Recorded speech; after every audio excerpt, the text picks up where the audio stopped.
All right, we just got this old body G-Wagon that dropped off. It's a 2011. It came in to have a couple warning lights diagnosed, the brake lights on and the AAS and ABS lighters on. So I'm gonna get that all figured out and figure out what's going on with it.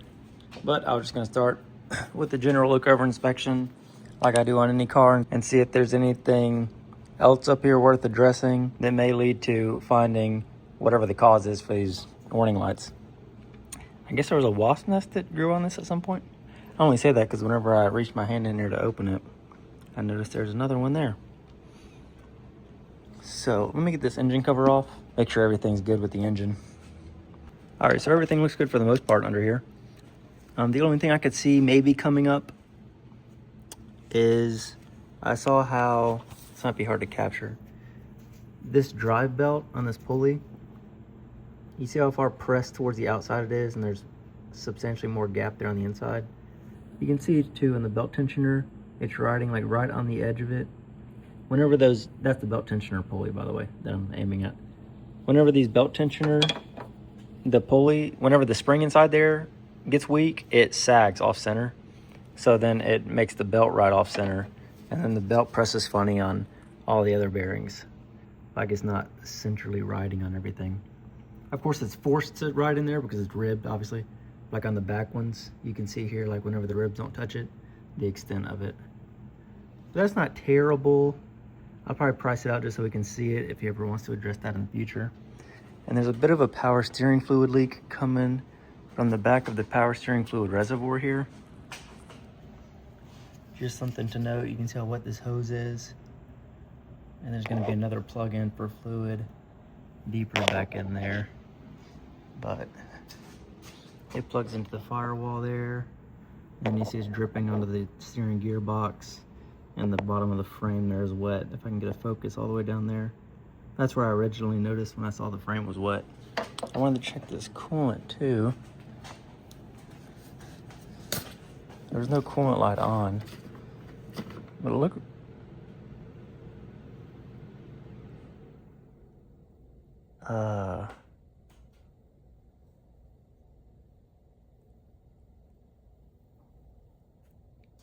There's ants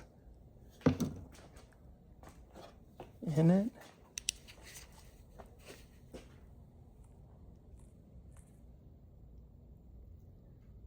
There are ants in the cooling system. I don't know how I'm going to explain that. It's a totally sealed system. I just opened it to check the fluid level. It kind of looked low when I poke it with a flashlight like that, but it's not. The fluid level's good. It's just, there's ants in it. So I don't think it has a cooling issue. I did have the heat on when I was driving it because it's a bit cold out, so I know the heat works and it's not overheating. Well, I mean, I didn't drive it. I guess it was like 3 miles. They didn't complain of overheating. I don't even know how to address that. So I guess I'll get a game plan for flushing out the ants and the rest of the cooling system, several gallons of coolant, and just do a couple test drives and go from there. I guess that's what we'll go with to start here on that.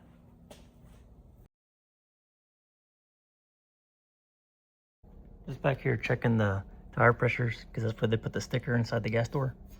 And I noticed the gas cap little tether strap here is broken. Not that it matters. This is just what holds the gas cap to the car so it can't like fly away. Here's the other half. It's supposed to be attached there.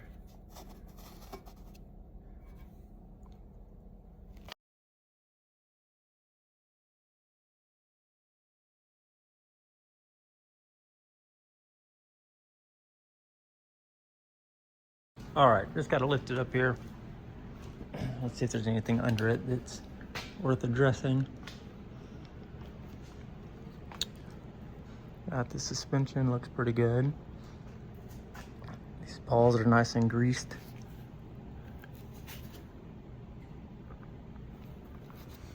I did notice these tires when I was filling them up.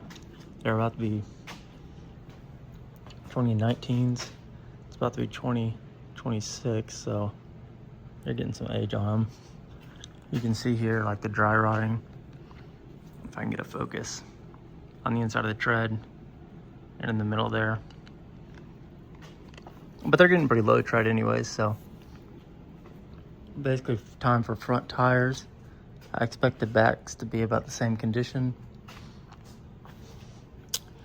So for starters, this ball joint boot is busted on both ends of this rod. I busted a while ago, it looks like.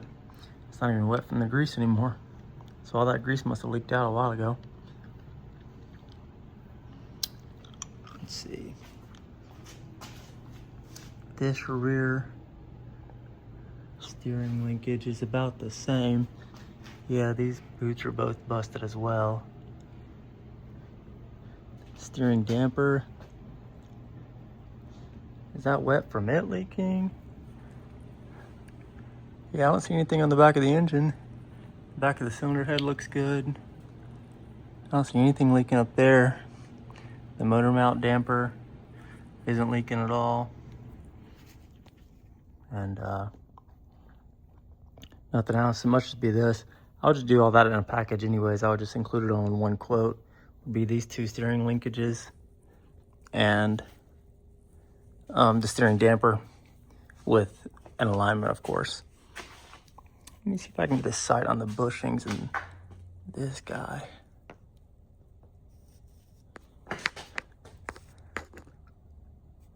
It looks pretty good from the angle I can see.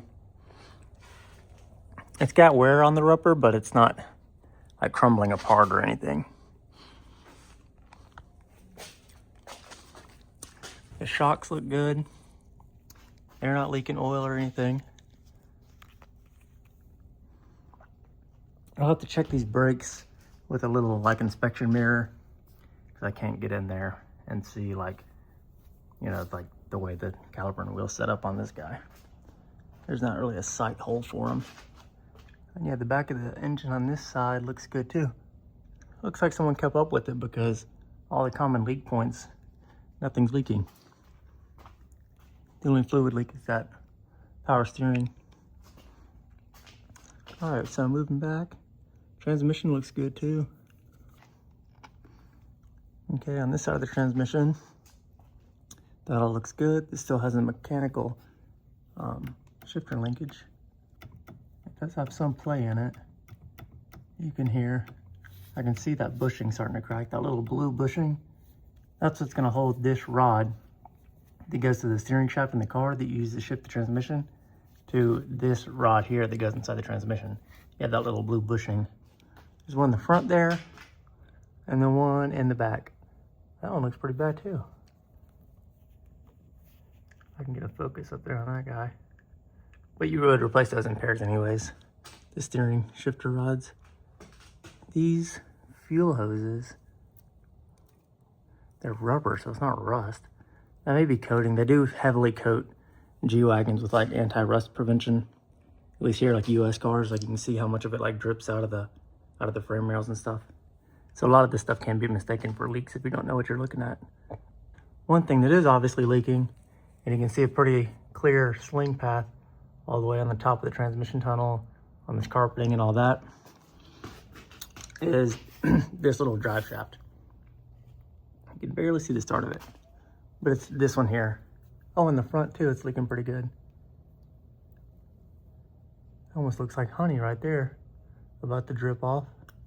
This is the grease inside these joints. They're failing in this drive shaft. And as of course it spins, it slings out the grease. So yeah, I'd look into getting a new one of those drive shafts in there. And the transmission mount is pretty collapsed. It's really not possible to show this, maybe, but like to explain it.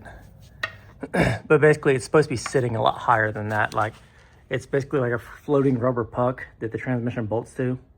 And of course as rubber sags over time, you know, it sags down. And I can feel with my finger in the gap, and I know how high up or how far down it's supposed to be. And that is definitely far down. And below I can't put my finger in there at all. On the top, I can fit, you know, the majority of my finger in there. I wonder if the motor mounts have been replaced. You typically do transmission mounts and motor mounts in pairs because it supports the whole, like the engine and transmission's bolted together. Okay, transfer case looks good. I don't see any issues coming from here at all. This drive shaft is nice and dry. No play. Front or rear joints. Yeah, the rest of the drivetrain looks good. To the back too. A little bit of rust in a couple places, but it is a 2011. And nothing concerning at all, like definitely no structural rust or anything, like just barely surface stuff, so. The shocks look good, they're not leaking oil. There's not much that can go wrong with old body G-Wagon suspension, honestly. These differentials never leak. Check for these bushings, but they're always good. The shock bushings, I've seen these tear out a couple times. And these front bushings too, they'll crack pretty aggressively. Way worse than that normally. Yeah, these look good. That little bit of cracking isn't anything at all. They'll typically get really bad.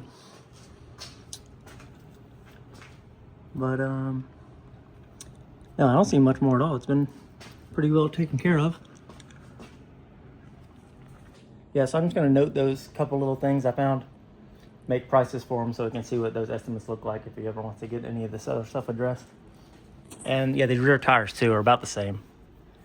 I'd say it's probably 15-20% usable tread life, but then the same like dry rotting in between the tread. I bet this is also a 2019. I'm sure they were all placed at the same time. Yeah, 2019.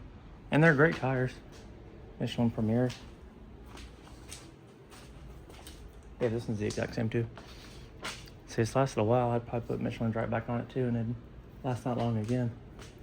I wonder what's up with this though. Look at this fuel tank.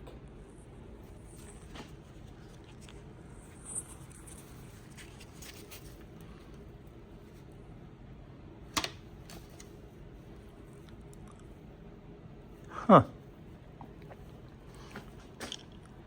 It's not leaking anywhere.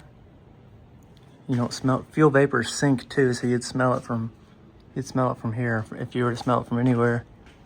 This side too is just kind of coming apart. This fabric layer they put on it, I assume it's probably just for protection or thermal insulation, or I wouldn't say corrosion because it's plastic. It's not causing an issue.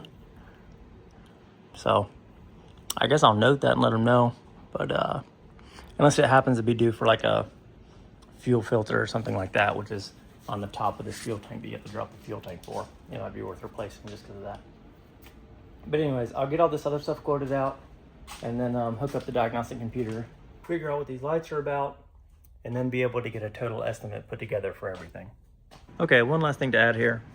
Whenever I was hooking up the battery maintainer while I had the ignition on, while I'm diagnosing the warning light issues, this is the positive post where the positive cable goes, and there's supposed to be a cover here so that metal post here, this guy can't touch anything metal, because if it grounds on the hood or something like that, I mean, of course they made a detent for it, but anything metal touches that and then touches the ground, then that's going to be eventful. There's supposed to be a little like red cover that covers that thing.